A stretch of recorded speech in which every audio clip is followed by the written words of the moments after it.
everybody. Commissioner Ace Coach 704 here, talking PEL live. Did not post when I was going to start this. Had some things I had to do tonight, running around and such, so I'm just going with it. If you happen to catch it and come on, that's fine. If not, of course, we'll post the playback. We're going to start out with the power rankings. Power rankings this time around are brought to you by Daddy Leagues with my own commentary for each team, since I've been so behind in the normal way that I like to do things. All right. So from the bottom to the top, like we always do, 32 are the Patriots, 0-6 this year. Bit of a struggle this year, of course, for the Patriots. Lost some guys in free agency because he was out of town and did not have a chance to sign some guys back. So he's kind of going through some growing pains. Of course, Brady retired and he's got Garoppolo. So life after Brady has not been too kind so far to the Patriots. 31 are the Raiders at 1-4. They've been playing better, which is, a positive, but, I don't know, man. It's been a lot of changing of players down there, a bit of a Russian roulette, and, I think some stability will help the Raiders, for sure moving forward. Number 30 are the Rams at 1-4. Of course, that doesn't count the Rams, I think, big upset win over the Panthers tonight. So things are going in the right direction, even though he tried to put Todd Gurley on the block. And you can see on the screen, Rams stole one in Carolina. I have to agree. But you can't trade Todd Gurley. Remember the PEL franchise player rule.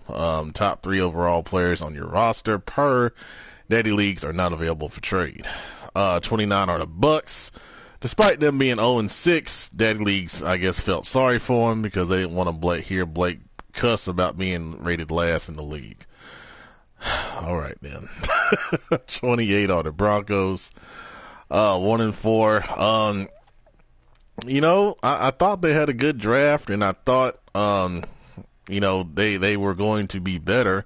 You can see on the screen, they said they've had a tough season offensively, and I don't, get it, except, some of those receivers are getting old, and maybe some help on offensive line needs to happen for them to improve.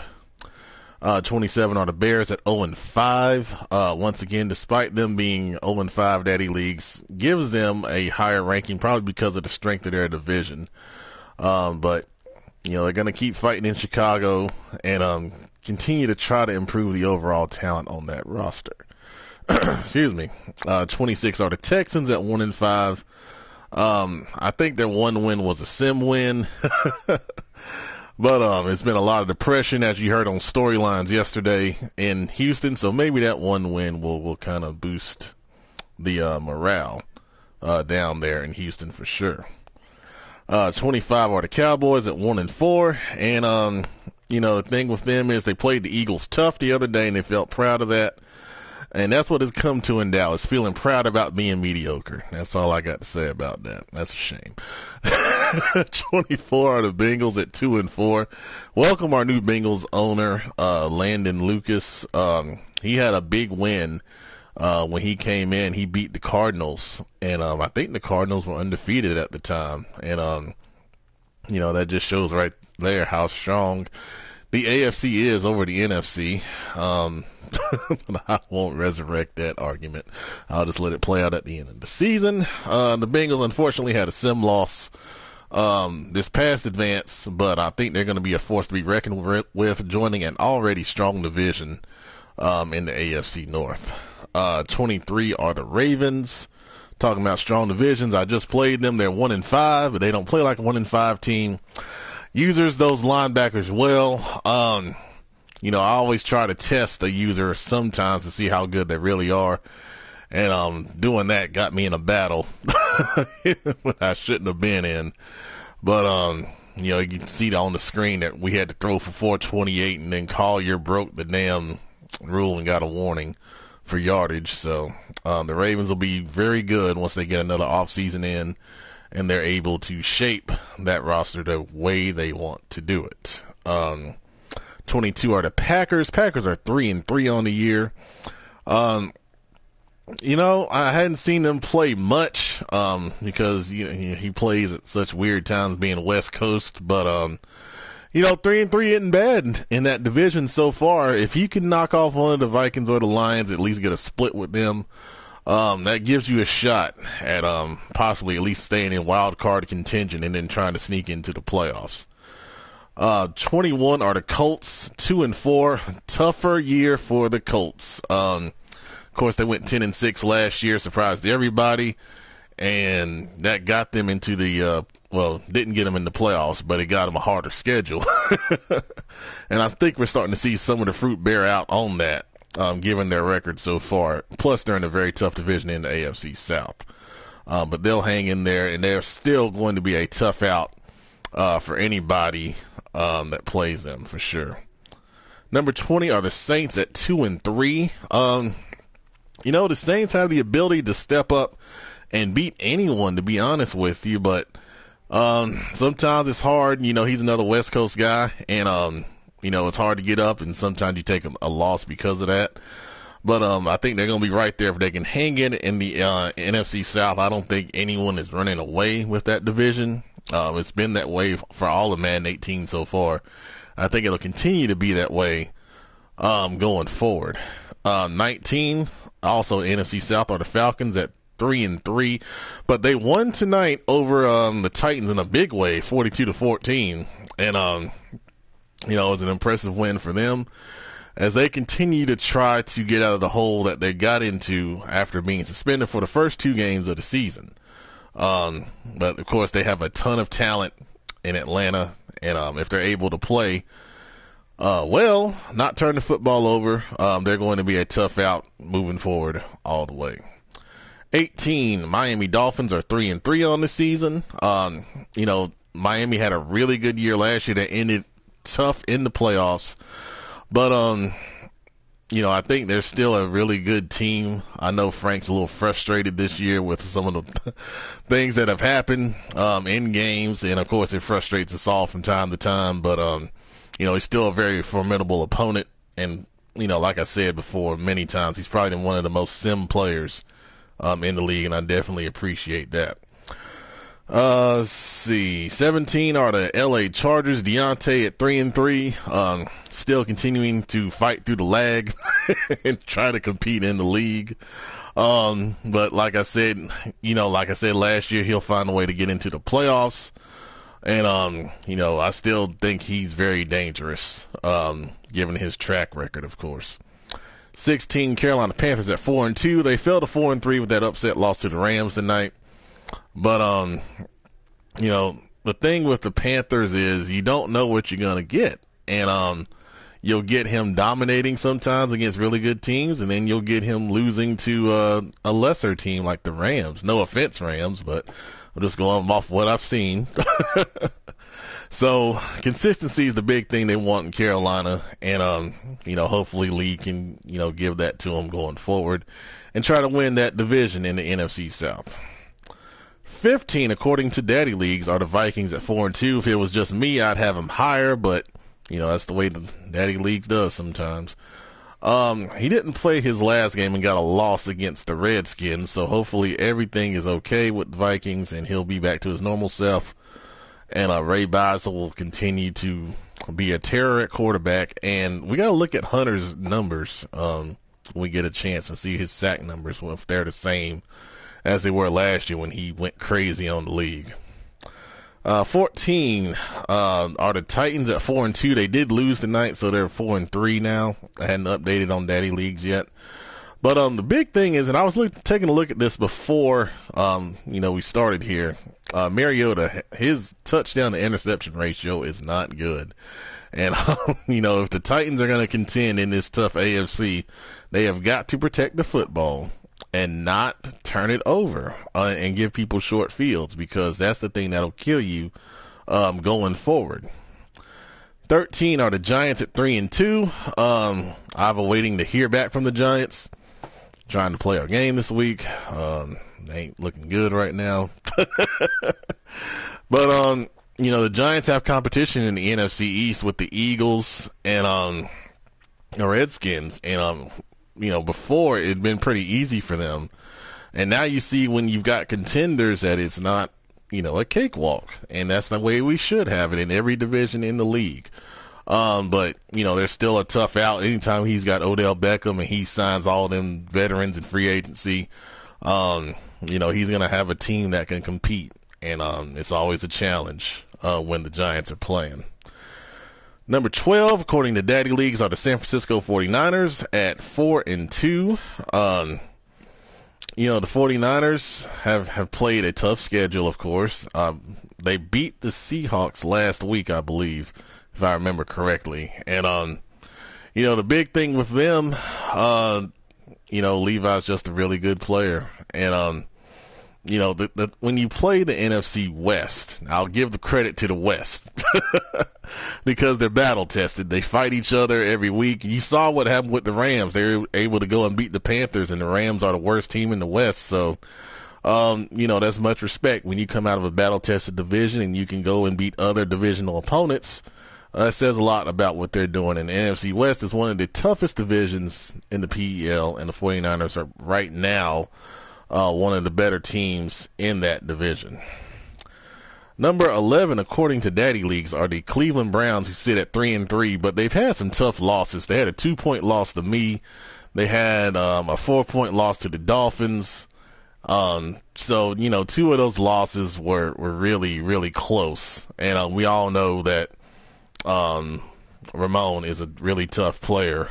And kind of like Deontay, I think come playoff time he'll find a way to get in and just be a really tough out for anyone that faces him. Number 10, and this is just Daddy League's thing, are the Jets. And I had to look at the Jets. The Jets are 3-2 overall, but I've got a problem. So the Jets have played one game. Daddy Leagues has them at number 10, and Daddy Leagues doesn't know that. But if I would have did the rankings myself, I would not have put them this high. Because I don't think that's fair at all. But hopefully the Jets will play more games here coming up and prove that they are worthy of a top 10 rating, but we just don't know. Number 9 are the Redskins at 4-2. Like I said, in their last game, they were the beneficiary of a force. And, they've played some tough people well. They got a 1-point win over the Dolphins.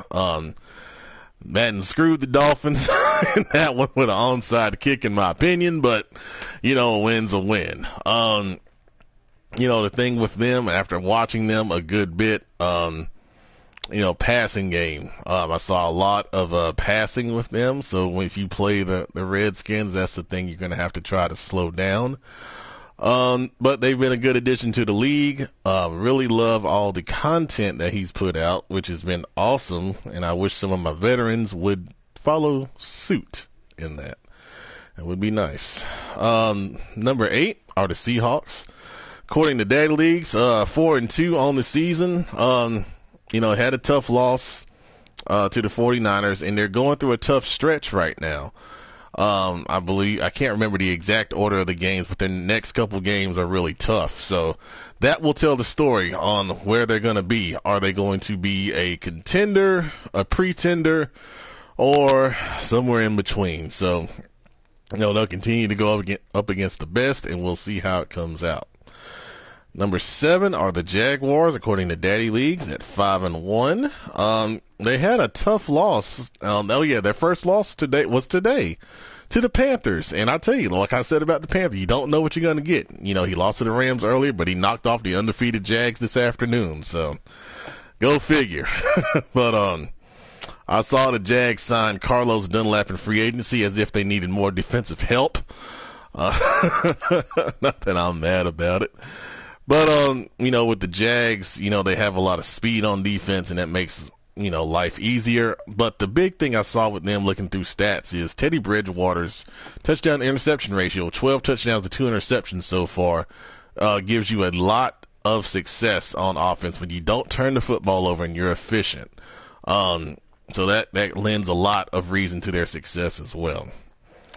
Number 6, according to Daddy Leagues, the Arizona Cardinals at 5-1. And, this is the best team so far out of that tough NFC West division, despite the Cam Newton hate that has been permeated throughout the PEL, which I am sick and tired of. If I didn't have Jim Kelly II as my heir apparent quarterback, I would go out and get Cam Newton and treat him the right way. And I am tired of this happening to the greatest MVP quarterback currently in the real life NFL. And that includes Matt Ryan, all you Falcons fans. Number 5. It's the Philadelphia Eagles. And, it's a great bounce back season for the Eagles. They're 5-1. They came in late last year and were really behind the 8 ball and, could not, obviously make a run or anything. But, they're playing well. They're leading the NFC East and, they're going to continue to be a threat in the NFC moving forward, for sure, in my opinion. All right, number 4 are the Brooklyn Bills. Yours truly at 5-0, and we're behind 2 teams with 1 loss, but whatever. That's Daddy Leagues. We haven't played our best, to be honest with you. Too many turnovers. Big Ben has 10 TDs and 11 interceptions on the year, and I don't like that. I don't like turning the football over. We got to be smarter with that. Our defense has had issues stopping the run. We've been really, really great against the pass. I can't, complain about that at all. But our run defense has not been consistent. I don't know why. This is the first year that's ever happened for us, so I'm going to have to figure out, why that's happening. But, like I said, we've got the Giants coming up, and that is going to be a tough game because even though we've done well against the Giants in our past, they have always given us a really tough game, and we'll have to be on our A game to get another win to try and stay undefeated. All right, number 3 are the Kansas City Chiefs. They are 4-1 on the year, leading the AFC West, and when you think about Kansas City, there's a lot of speed on that team. And, of course, speed is not the dominant force it used to be, but it's still tough to deal with when you have it. And, that's what the thing that makes the Chiefs really, really tough. And I think that he also had a really good TD to interception ratio with Mahomes when I was looking through things. So that's another thing. You notice the teams that have really good TD to interception ratios are at the top of the league. And that's also the case of the number 2 team here, the Detroit Lions. 4-1 on the season. I can't remember who he lost to, but he's going to be a threat once again, Super Bowl champ. With a lot of talent, and he also posted a lot of players on the block that are pretty good, that can help your team. So if you're not out of trades, check those out in the breaking news chat and make them an offer. And number 1 on the year, and no surprise here, are the Steelers, who are 5-0, the best PEL regular season team in all time, but they can't get it done in the playoffs. So no surprise here that, the Steelers are doing well so far, led by Josh Dobbs and Le'Veon Bell, of course, and then all those great linebackers on defense that we spotlighted before in the past. All right. So those are the power rankings. And, I think Daddy Leagues did a pretty good job. There's a couple I disagree with, but overall, not a bad job. All right, so let's take a look at standings, and let's talk about some teams here and where they stand and, teams to watch and such that, we don't know too much about. I'll start in the NFC because I feel sorry for you. So like we talked about just a few minutes ago, you see a lot of good records here overall. The Cardinals, they got beat by the Bengals. I think they're still going to be a tough out. And the Cardinals and the Eagles, 2 teams did not make the playoffs last year, so nice to see some new blood stepping up and providing a challenge to some of the incumbents. The Lions, of course, you see that ratio. Look at points for, points against, 187 to 84 is very impressive. The Vikings, that defense has kind of slipped a little bit, giving up more points than they score, which is a little bit unusual, but that's skewed with that forced win from last week. Easy scroll down through here.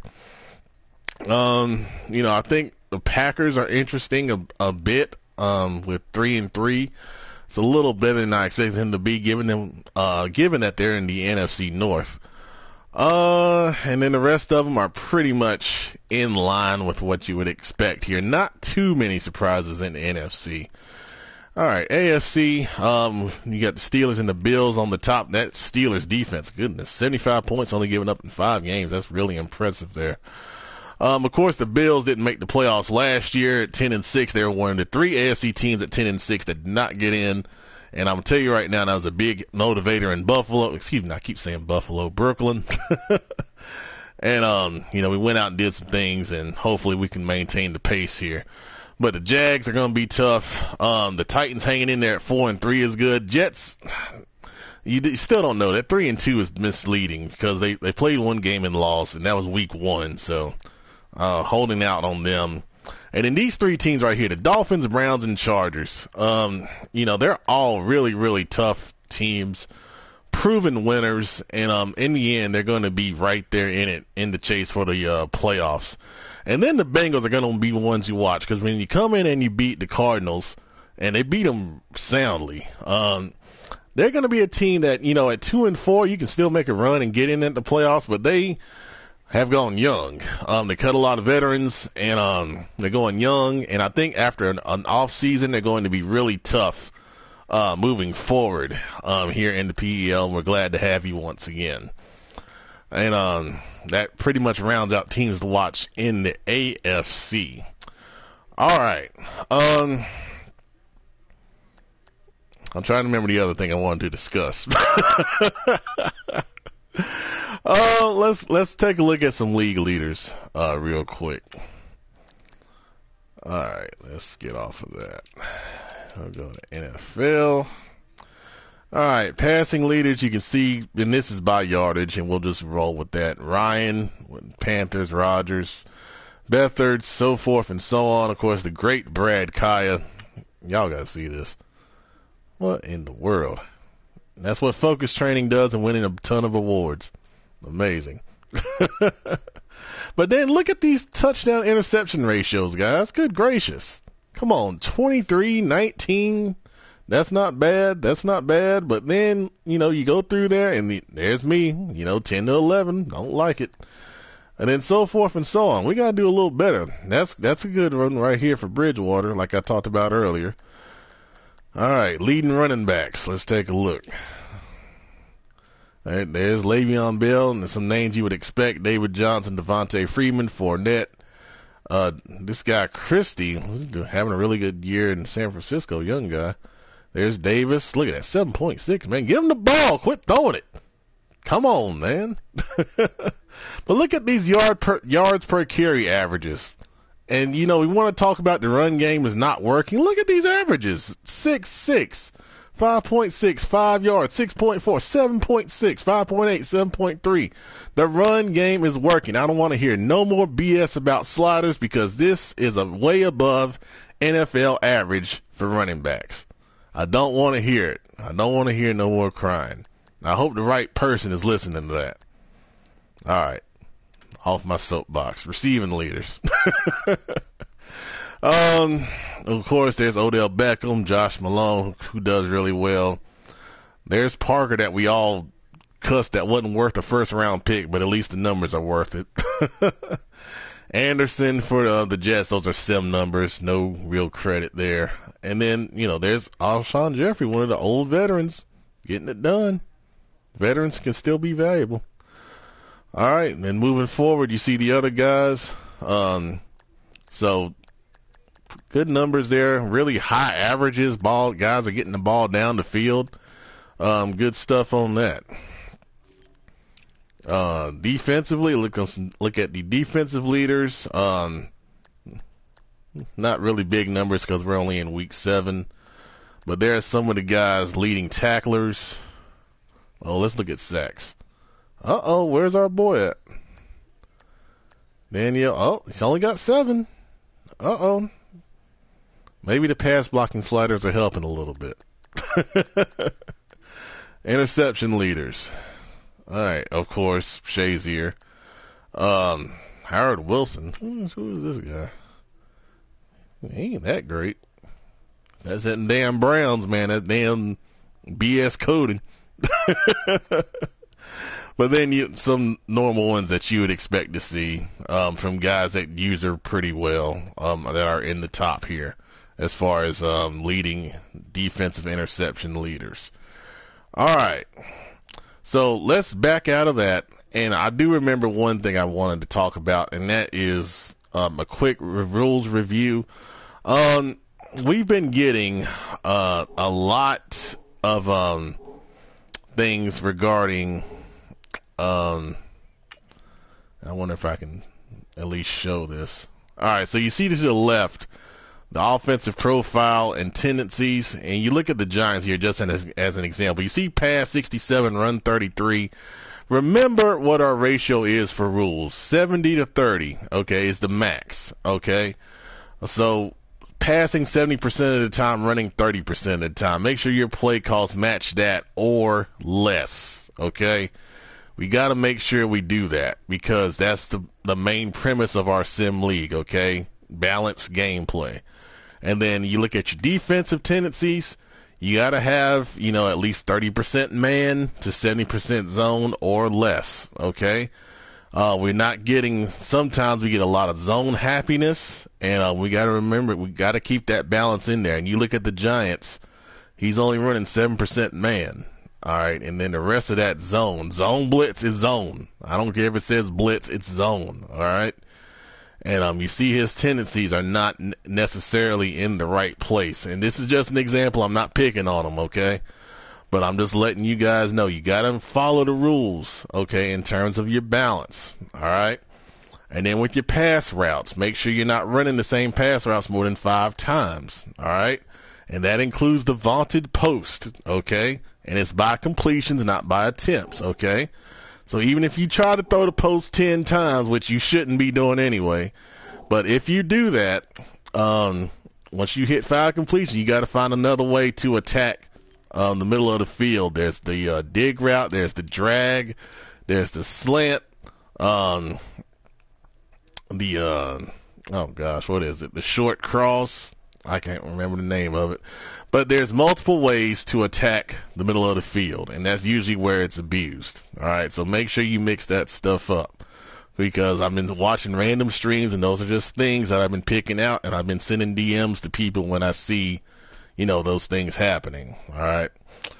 Okay, so the last thing we're going to review is some trades that have occurred. We're going to go through all these trades that are listed here. I think we did this Rams-Chiefs trade. I think we did this one with Leonard Floyd, which I thought was too much. All right, so let's start with here. Texans trade Whitney Merciless to the Bills, and the Bills trade Desmond Southward to the Texans and also give up a 7th and a 5th. All right. So the big thing here, Merciless, is 29 and he's starting to decline. Southward is 28, but he's had a contract that was still good for a couple years, and he's 92 speed, 93 acceleration, 96 jump, and he's 6'2". So that was a big get for the Texans, who needed that kind of versatility in their secondary. And I had him at safety. He immediately moved in the corner. And, I think this was a good trade for both sides. And I threw in a couple picks just to help him out on that. And then we've got, let's see. This is my second trade, and I'm out of trades for the regular season. The Bengals traded Vontaze Burfict to the Bills. And the Bills traded Andre Stevens-Howling to the Bengals, a 3rd and a 2nd. I needed a linebacker, and, Burfict is not the fastest guy, but I wanted somebody in the middle that can help in our run game, especially. A lot of guys that I have are pass coverage speed guys at linebacker. They're not the most talented, but they get the job done. So Burfict kind of brings together that linebacking core. And for the Bengals, Stevens-Howling was a great free agent pickup. He's 21. A D tackle that already comes in, a rookie at 88 power move, which was so great when I found him, and I thought he was going to be the future after Darius and Casey get old and move on. But we gave him up along with 2 pretty good picks to help the Bengals rebuild that roster in the way he wants them to be shaped moving forward. All right, so then we got the Browns-Saints trade. The Browns trade center J.C. Treader to the Saints, and the Saints give up a second and a fourth. I thought this was a good deal for both sides. Treader is a really good player and a lineman, aged pretty decently for the most part. And a second and a fourth is a good value for a starting center that will stick around for a few years. All right, and then this trade I didn't even see. This must have just happened. The Dolphins traded halfback Sherman Verner to the Packers, and the Packers trade Aaron Thomas to the Dolphins and also a second-round pick. I'm going to have to look at those players to get a good idea of that trade. I think Verner was the Dolphins' highest-rated running back. I don't know if he really used him that way. I think he played some other guys. Thomas, I don't know much about him, but if he's coming from the Packers, I guess he's going to be a speed guy. And then the second round pick is a good kicker for Miami, to give them another guy they can go out and get and help that, roster for sure. I see a comment from Big Man that says, I need a damn right in. Go look in breaking news. The Lions posted Kerry Hyder. I don't know if that's the guy you need or not, but there's one available. And also in free agency, I think there may be some decent guys. You should have jumped on Carlos Dunlap. That was a good get for the Jaguars. He was out there for a couple days. He would have been someone that you could count on. Looking at schedule this week, some big games. Let's take a look. And you see the Panthers losing there. Vikings Chiefs should be a good one. Hopefully they play. Eagles Redskins, the 2 guys that are, fighting it out in the NFC East, will be a good game. Just because I skip your game doesn't mean I don't think it's crap, by the way. Steelers and Cardinals will be the good one. I think that's the game of the week chosen by Daddy Leagues. Browns Seahawks, very good game there. And Giants Bills, of course, is always a classic between us. We always have really, really good games going out. All right, guys. I've talked enough. We're at 32 minutes. That's the live show for this week. I'm glad someone posted it in the chat. I don't know who did, but I think I saw that on there. Let me look at the chat real quick and see if there's any comments to take a look at. Howard Wilson had 3 picks off of me. Levi, I didn't know who he was. And, I guess, Browns has a way of coding something to make those guys jump routes and shit. It's ridiculous. I don't get it. Let's go Steelers. Yeah, they're dominant in the regular season, so I'm favoring them. Don't take it personal, Cardinals. I think they'll get the job done. But, alright, guys. Thanks for watching. Sorry I didn't give you an exact time, but, I've been trying to do all kind of crap here lately. And thank you for hanging in there, bearing with me, and thank you for doing all the contributing you've been doing on the blogs. And, of course, the way you've been knocking out games and posting in the chat. We've been doing a really good job overall as a league, and let's keep it up. Let's keep it going, and we'll see you again on Sunday with another edition of PEL Storylines. Thanks, guys. Appreciate it.